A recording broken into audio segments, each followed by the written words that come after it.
This group. This group. This group. This group. This group. 30 taking you to the ball. Let's go.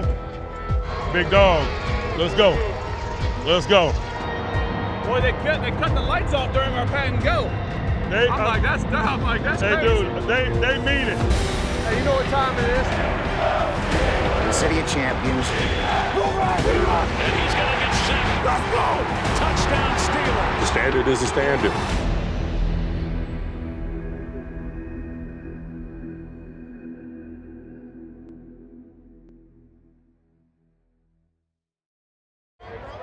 Hey, let's not warm up to it right now. Let's go right now. Where's that? Get to him.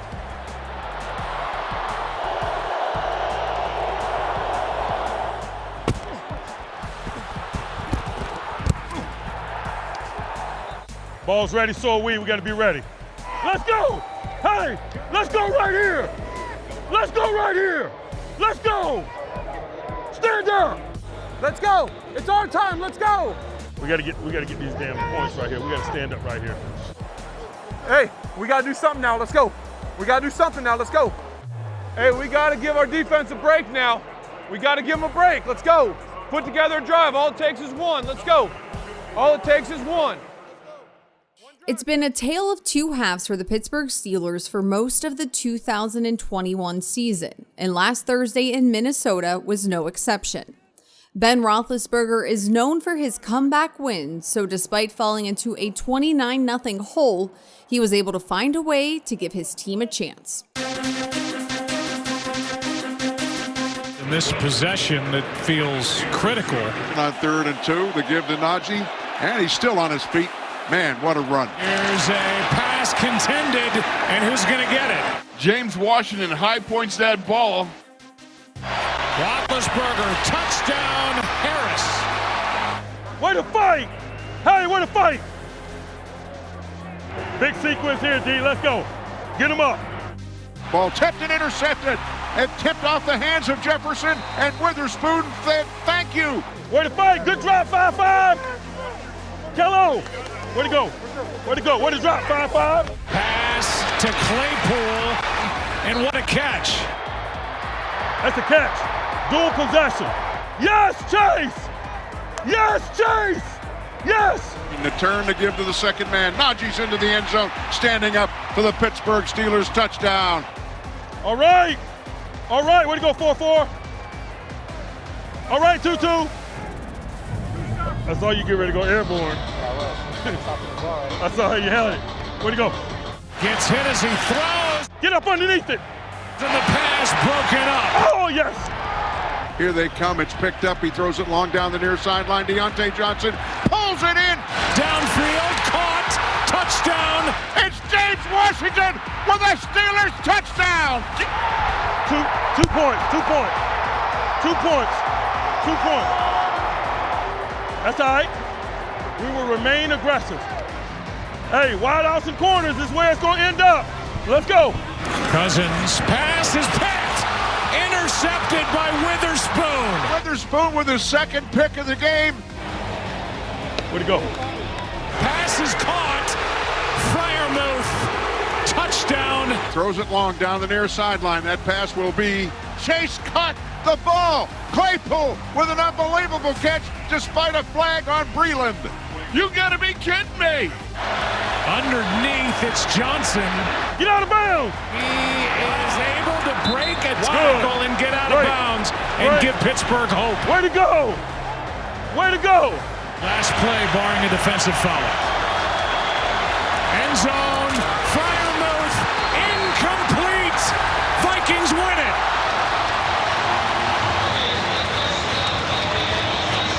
The two safeties, Smith and Woods, combined to deliver the hit and deny Pat Freiermuth his second touchdown of the game. Much respect, brother. Likewise, likewise. After a disappointing loss against the Vikings, the Steelers had a long weekend to reflect and prepare for the 9-4 Titans coming to Pittsburgh. We got to be better than we were. We'll turn over every stone to do that. We got a long week coming up between this and our next one. We'll make good use of that time and assess not only what we're doing, but who we're doing it with.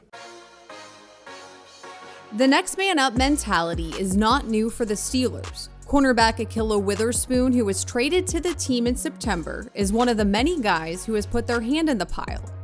This is Witherspoon's 5th year in the NFL, and in Minnesota, he recorded his first multi-interception game of his career.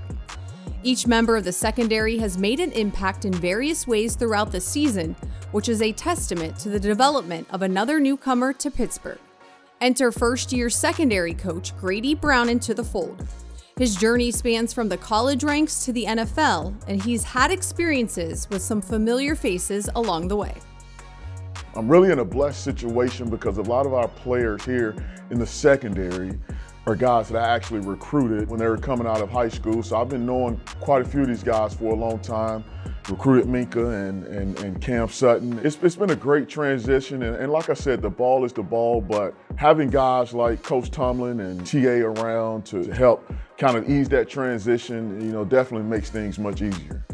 And it's the best of both worlds to be able to sharpen your sword around someone that has those abilities and has those capabilities to lead men. It's definitely a blessing. To see guys develop and end up being exactly who you thought they would be. When Cam was in high school, he did everything at Jonesboro, was a return man, a receiver, and a defensive back, and you just knew that he would be a good player, and he played at Tennessee, and I coached against him when I was at South Carolina, and I saw his development, and to see him now, he's a legit pro and a good player, and Minka's the same way, to have Minka in camp as a 17-year-old senior in high school and just be impressed by him and watch his development from afar at Alabama, and now to see him in the NFL. It's awesome to see those guys actually be who you thought they would be. The back of the end zone, intercepted. Minka Fitzpatrick.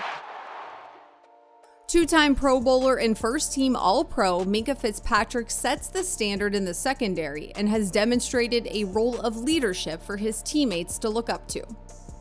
The ball finds good players, and Minka is a good player, and he's a good person. And he's a leader by example. He respects the game, treats the game with a lot of respect, and it shows up in the way that he plays. No player is perfect, and none of us are perfect, and we all need help, and we all need coaching. But he's a good person that respects the game and prepares well, and it normally shows up in his play. Coaching at any level is about fostering growth within your position groups. That parallel is evident in Brown's first year in the league. If we're not growing, if we're not learning, we're not living. And not just those two guys. We have a room full of really good guys. I love being around Joe Hayton and T.E. and James Pierre. Everyone brings different things to the table, and it's a good group of guys. Jay Lane shows up every day as a good worker, and I'm blessed to be in a good situation. We have a good group of guys, and I'm very fortunate to be here and be a part of this organization. You don't realize you're getting old until you reflect on how long ago it was when you played the game. You do kind of coach from your personality, but the game has changed so much since the late 90s with the evolution of spread. There are some things from a technique standpoint that we teach differently than how I was taught when I played, but at the same token, it still comes down to blocking, tackling, and knowing your assignment. So there's a certain toughness that was present then that still needs to be present now. We try to encourage that every day. We try to make sure that whatever our players need to work on that week in practice, they are in position to work on it in individual. Some weeks, TA may tell me to take the corners and work on X, Y, Z, or some weeks he may tell me to take the safeties and work on X, Y, Z, or take sub-package players that play inside in the slot and work on different things. So it's a fluid situation, and the biggest thing I would say is we try to just make sure that guys are prepared to play well or to at least play their best on Sundays. With senior defensive assistant and secondary coach Terrell Austin providing oversight from the coach's box, Coach Brown works with the players on the sideline. He obviously has a different perspective on things, being up top, a wider view, whereas being on the sideline, my view is limited in terms of being able to see from one side to the next. But that's the beauty of it. You come together in unison, I guess, and try to fix whatever issues that appear. Whatever the vantage point is, it's clear to see that some of the Steelers' defensive standouts can make a big difference, even for the secondary.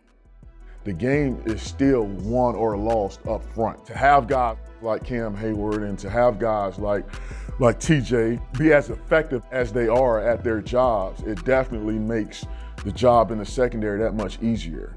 Big men lead a team in most cases, whether that's stopping the run or whether that's playing the pass or whether that's, just showing up in crucial situations. Big guys tend to set a tone or lead the team, and I would say that our big guys definitely do a good job of leading us in the direction that we want to go in. Coach T talks about oftentimes that you take the field in less than perfect situations, and it's kind of easier to be a coach in perfect situations, but how do you respond in less than perfect situations? We have some inexperience, but we have talent, and so it's my job as a coach to prepare those guys to play their best every Sunday, and it's their job as players to respond. We welcome the challenge. We welcome the challenge of less than perfect situations. Be it young, be it old, be it inexperienced, whatever the case may be, the standard is the standard. The Steelers' mold goes far beyond the coaching staff, as the equipment department plays an instrumental role in preparing players for game day. Behind every good team is a supportive staff, and this unit wears many hats for the organization.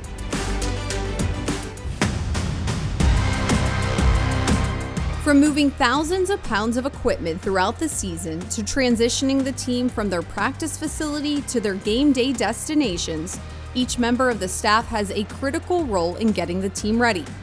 They work behind the scenes operating on all cylinders, from preparing their gear, the locker room, and also assisting players and coaches in practice and on game days. They work around the clock to fuel the team with whatever they need on a day-to-day basis.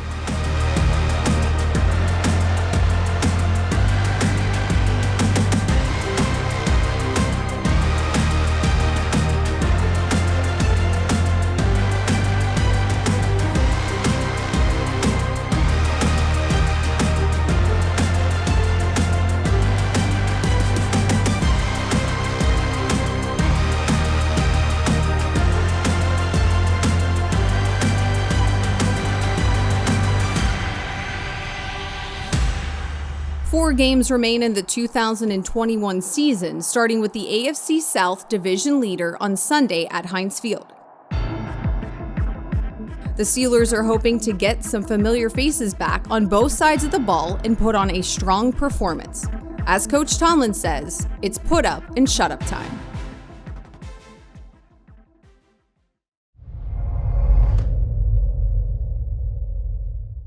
What's up, Steeler Nation? It's Terrell Edmonds.